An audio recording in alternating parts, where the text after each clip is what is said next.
आणि मला आनंद आहे की देशाचं नेतृत्व नरेंद्र मोदी साहेब, आज आपण मन की बात ऐकली असेल, 124वा आजचा मन की बातचा एपिसोड होता. परंतु त्या मन की बातमध्ये सगळं पाहिल्यानंतर आपल्या देशाचे प्रधानमंत्री कशा पद्धतीने कन्स्ट्रक्टिव्ह काम करत आहेत, उत्तम काम करत आहेत की महिलांपासून, युवकांपासून, स्पोर्ट्समनपासून, गरिबापासून, विद्यार्थ्यांपासून सगळ्यांना काही ना तरी आपल्या जिल्हा स्तरावर काम करणं, इतकं एम्प्लॉयबल करण्यासंदर्भाने त्याची भावना आहे, खरोखर प्रशंसनीय आहे. म्हणून मोदी साहेबांना मी हॅट्स ऑफ करतो. एक चांगलं नेतृत्व या देशाला आम्हाला मिळालं आहे. त्या नेतृत्वाखाली देश आज प्रत्येक क्षेत्रामध्ये पुढे चालला आहे.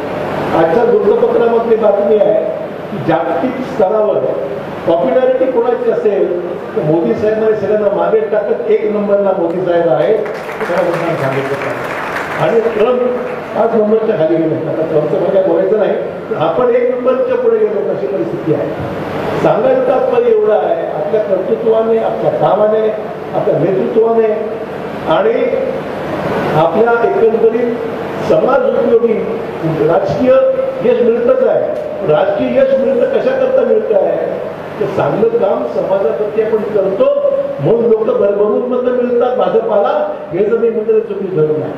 आणि त्यामुळे हे करत असताना आमची अपेक्षा एवढीच आहे की गुणवंत विद्यार्थी हा देशाचा आगामी काळातला आधारस्तंभ राहणार आहे.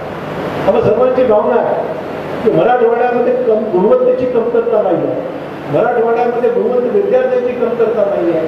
थोडं प्रोत्साहन, थोडं त्याच्या पाठीवर हात देणं आणि त्याला सांगायचं तू आगे बढ़, हम तुम्हारे साथ आहे, हे त्याला आपल्याला सांगितलं.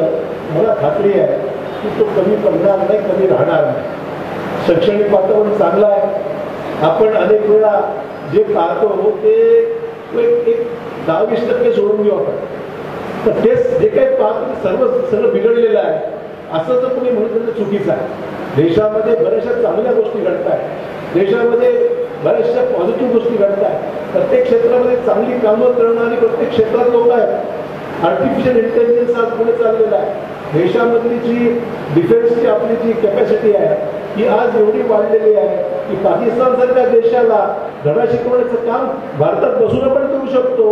आपण पाहिलेलं आहे. त्यामुळे आपल्याकडे कमतरता नाही, आपल्याकडे चांगलं चाललेलं आहे. आपला अंतराळवीर, आपल्या देशातला अंतराळवीर हा बाहेर जातो अंतराळामध्ये, हे आपण अनुभवलेलं आहे. काय कमी आपल्याकडे, कमतरता कुठल्याच गोष्टीची नाही आहे, फक्त कॉन्फिडन्स आवश्यक आहे. आणि मराठवाड्यातल्या आमच्या मुलांना आत्मविश्वास अधिक वाढवता आला पाहिजे. आपल्याला ही काळाची गरज आहे. स्पर्धेमध्ये आहे का, मुंबई आहे, पुणे आहे, मोठी शहरं आहेत, आपल्याला वाटतं की आपण कमी पडतोय का, आपली गुणवत्ता काही कमी पडेल का, कॉन्फिडन्समध्ये आम्ही कमी पडतो. होतं बऱ्याचशा वेळेस आम्ही कॉन्फिडन्समध्ये शिकलो नाही, आम्ही इतर माध्यमांमध्ये शिकलो असंही मनामध्ये येतं. मुंबईचा मुलगा फाडफाड जर व्याकरणमध्ये बोलतो, आम्ही बोलू शकतो का, अशा प्रकारची एकत्रित न्यूनगंड आपल्या मुलांच्या मनामध्ये असतो, तो दूर करण्याचं काम अशा कार्यक्रमाच्या माध्यमातून मला वाटतं की निरंतर आपण केला पाहिजे.